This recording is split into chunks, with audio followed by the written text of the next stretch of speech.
and go there. My hope is that the voting points will be closer than the polling unit if that is the case. However, if that is not the case, I don't think that polling units could be as far as 5 kilometers, for instance, from where you live. But the important thing is that no matter how far you think it is, you can't drive because you are likely to be stopped by security agencies. And if you don't have the documentation, you are not going to be allowed to go, and that will cause some problems. You know, Professor Jinadu, maybe just just think about this. We'll go on a quick break. When we'll come back, we'll be looking at this matter of voter education as it connects with the ballot paper, the voting process, the roll-up that Seun was talking about, and that matter that we raised earlier about the dating on the ballot paper. How would that work? What's the thinking of the Center for Democracy and Development and Voter Education in that regard? Well, you look at that when we come from the break. Especially for rural voters. Considering, Professor Jinadu, if memory serves me correctly, before your current designation and all of that, you yourself had, in fact, been an official at INEC earlier on in your career. So quite a lot of this comes from experience which you have and which we would want you to deploy when we're talking about things like this. That's a whole lot for him to think about. That's it. That's when we come back from the break.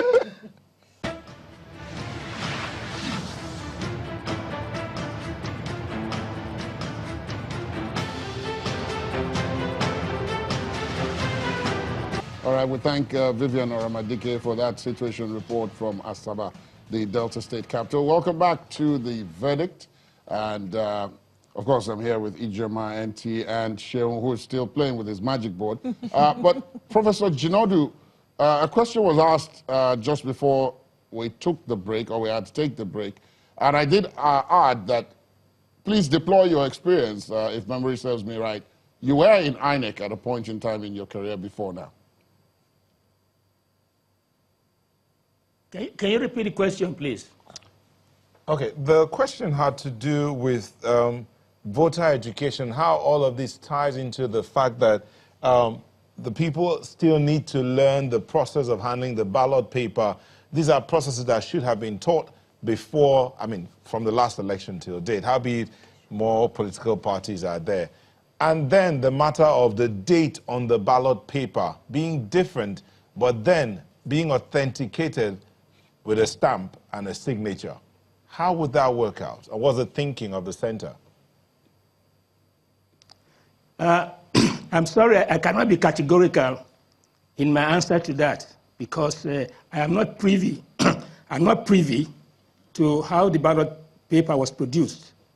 You know, the ballot paper is the most sensitive aspect of the voting process, and it is done. The design is done and approved by the chairman. He is the only person who knows what the design is and what's going to go on the ballot paper.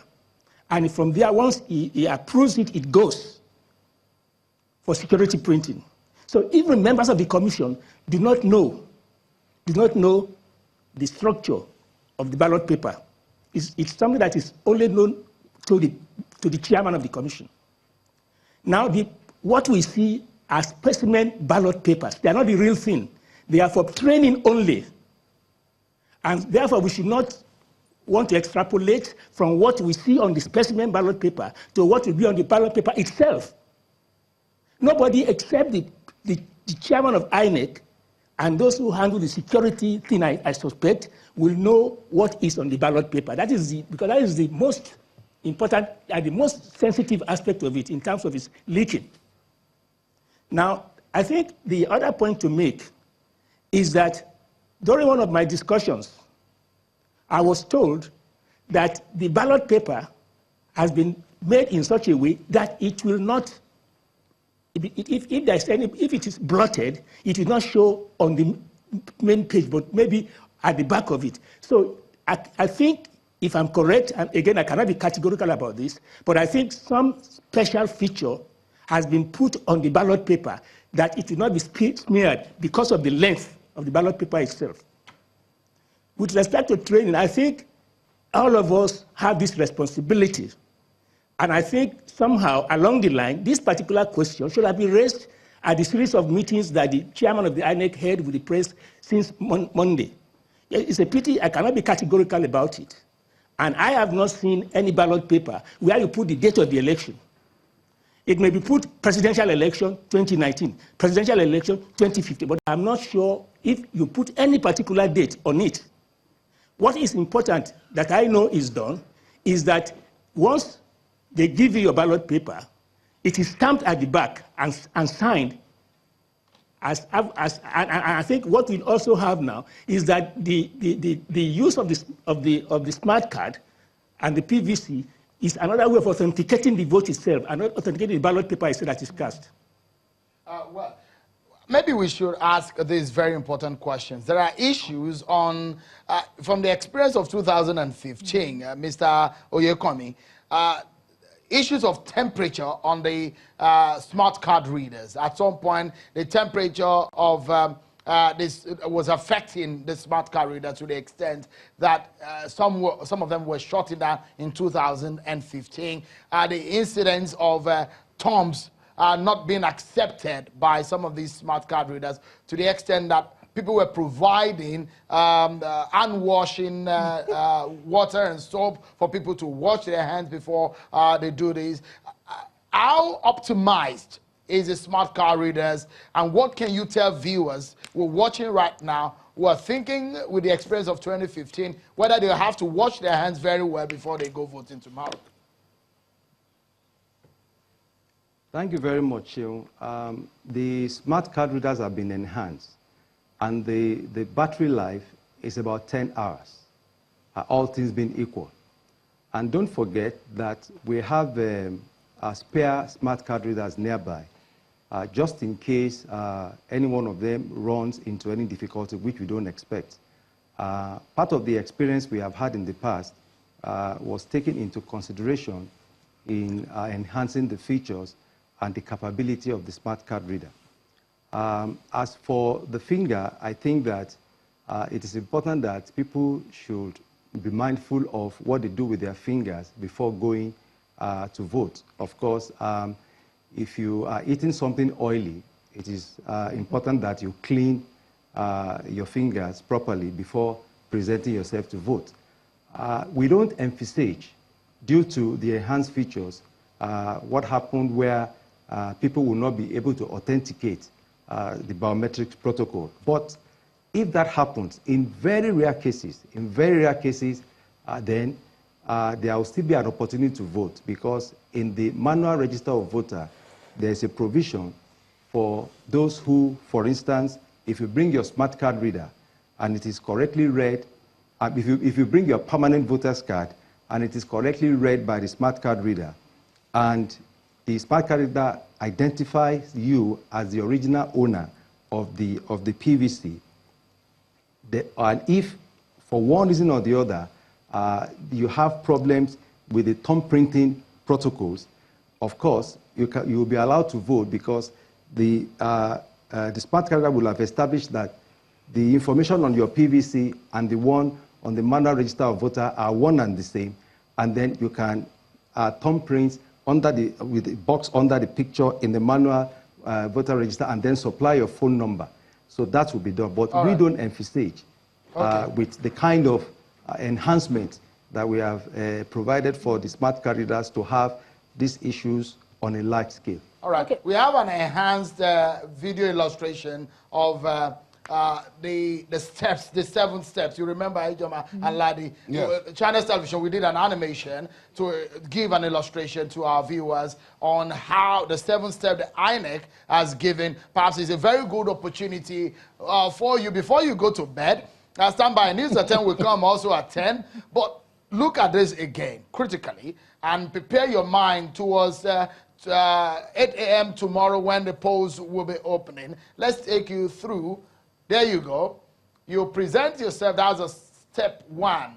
And to the INEC official, you are going to be on the queue. Don't forget, it's simultaneous voting accreditation. The official will check through your data, and you have this biometric process. You go through this process with your fingers. That's with the card reader. So You will then proceed to go to another official of INEC, an ad hoc official, where you'll be giving through the register. You go through the register, then the indelible ink is placed on your finger. And when that happens, you're given a ballot paper, which is a step 4, and it's stamped, and you are directed to the polling booth. Is a secret open ballot system. You do the thumbprinting of the ballot paper, and there you go. You fold it and you place it there. So, you see, that fellow is not with his mobile phone there. Some kind of illustration. Ladi Ijoma, what does it look like? Anticipation of Saturday, tomorrow. Yeah, well, I think from what we hear, it should take between 2 to 5 minutes, like what you said, to complete that process. Yeah. Hopefully, that's assuming the smart card reader reads your fingerprints and everything works out fine before you move on to the officer. And I think there are steps that everybody should familiarize themselves with before 8 a.m. Absolutely. It's important, again, if Mr. Oyekomi can clarify to us, that there are places, I understand that you should not have more than 1,500 voter in a polling unit. So you still say that polls will open at 8 a.m. and close at 2 p.m. officially, but if you are still on the queue before 2 p.m., you will be allowed to still vote. Mr. Oyekomi, clarify for us, what is the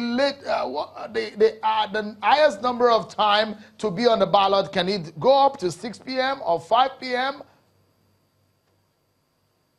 Well, if you're on the queue, as at 2 p.m., you will be allowed to vote no matter how long it takes. So that's straightforward. That's pretty much straightforward. Mr. Oyekomi, also clarify this.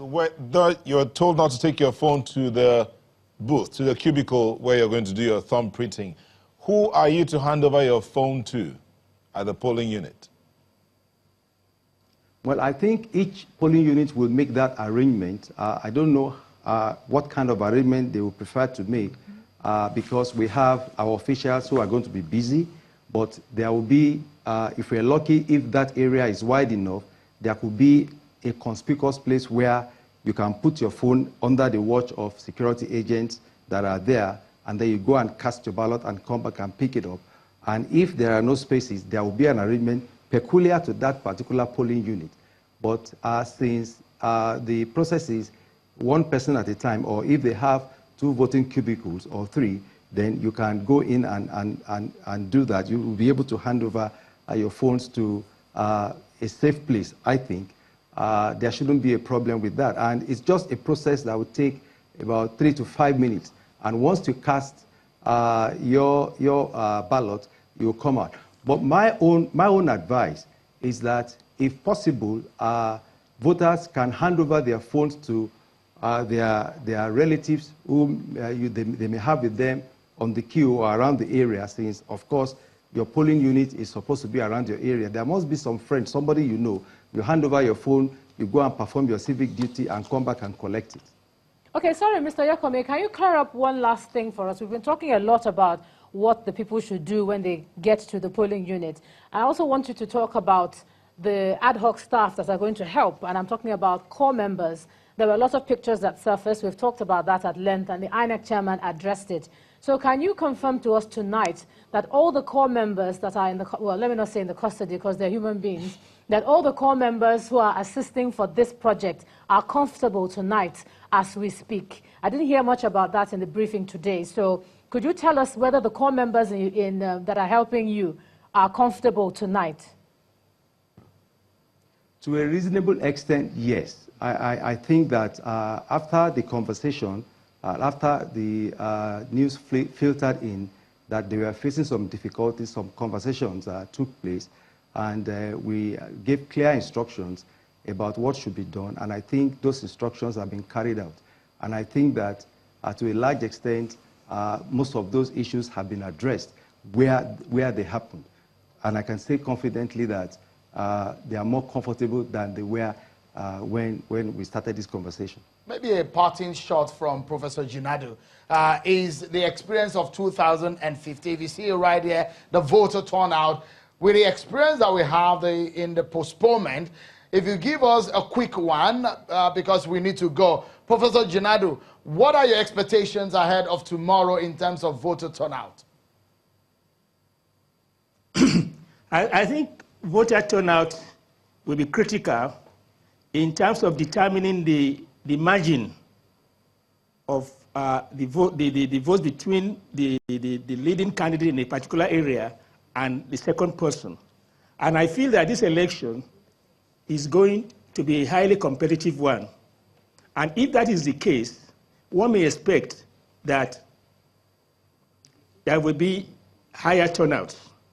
At that point, Professor Jinadu, I'm going to have to thank you. I'm going to have to thank you very much for joining us on this segment of The Verdict tonight. Professor Adelaide Jinadu, consultant at the CDD, thank you very much. Also to thank Rotimi Oyekomi, the Chief Press Secretary, to the Chairman of INEC for joining us this evening. Thank you so much from our Abuja studios here in Lagos. Shehu, NT. Yeah. IJ. But the last thing to say, just to remind all our viewers that you should send us which finger you use to vote. Once you're done and it's safe for you to take a picture, hashtag I voted. That's where we want you to send all your visuals. If you want to do a short video, there are other platforms you can do that. But hashtag I voted, very important tomorrow as we try to report and cover all areas of this election as much as possible. But the verdict continues after the news at 10. There's another segment of The Verdict that runs up into Election Day. So from all of us here, good night. Good night.